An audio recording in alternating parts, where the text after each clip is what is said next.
Ting, ting, ting, ting, ting. Wah! So we're planning,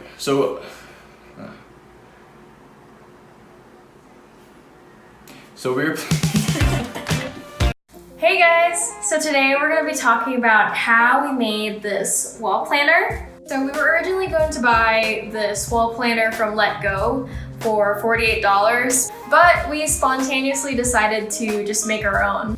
So you could go to a store and buy a really expensive planter, or you could go with your significant other and make it a little fun weekend project, and probably under 50 bucks. It was under 50 bucks. Let me look at the notes. Yeah, it was $45.70. For starters, we got ghost wood from Home Depot. It's about 8 feet long and 1 inch thick by 4 inches wide.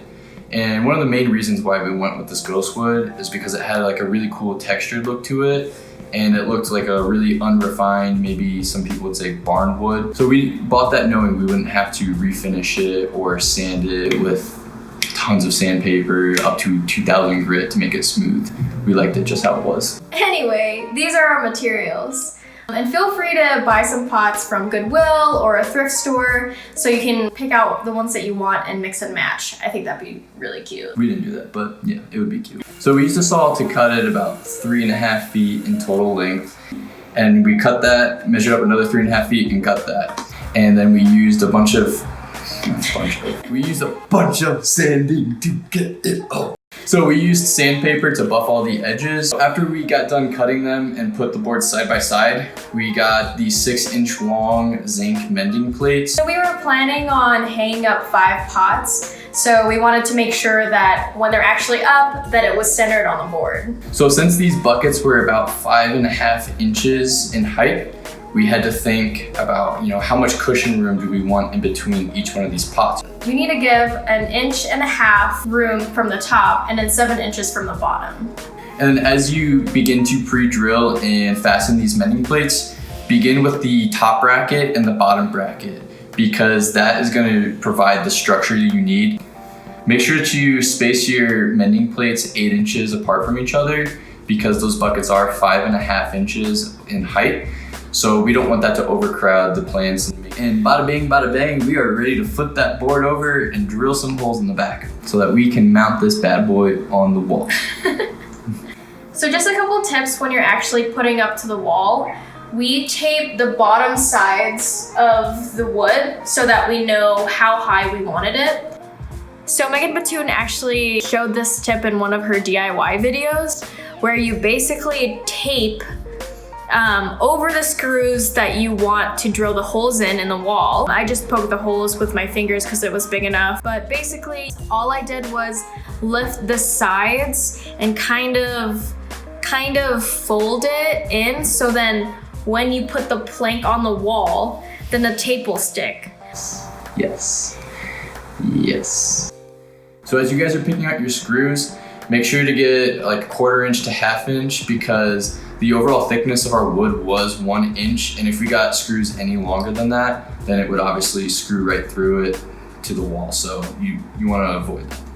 So when it comes to hanging, it's really tricky, because depending on if you're a homeowner or renting, you may or may not be able to drill holes in the wall.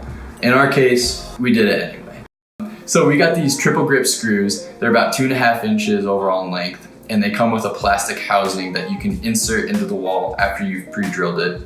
And then all you have to do is just drill in your screws into this plastic housing, and it acts as a really sturdy support for your fixture to hang off of.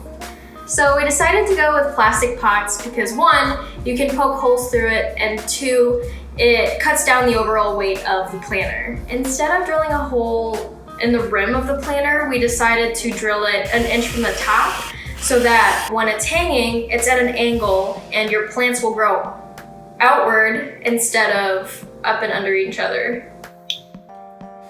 I was so tempted to not paint it, because once we tried hanging it up, it already looked so good that I wanted to just stop right there and play it already. But I knew that if we didn't paint it now, I'll never ever paint it, so we decided to do it anyway. So to start off your painting process, you need to make sure that you're laying down plenty of plastic.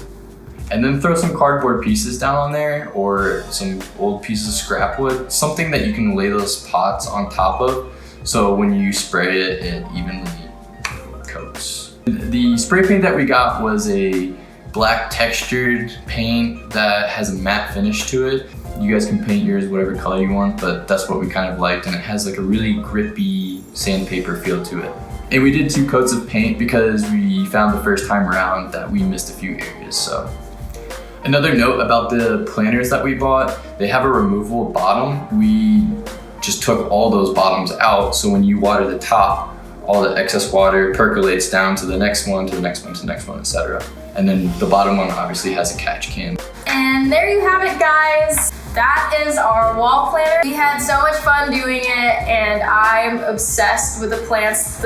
My herbs are loving it. They are living for this wall planter. Yeah. Yeah. Just like that.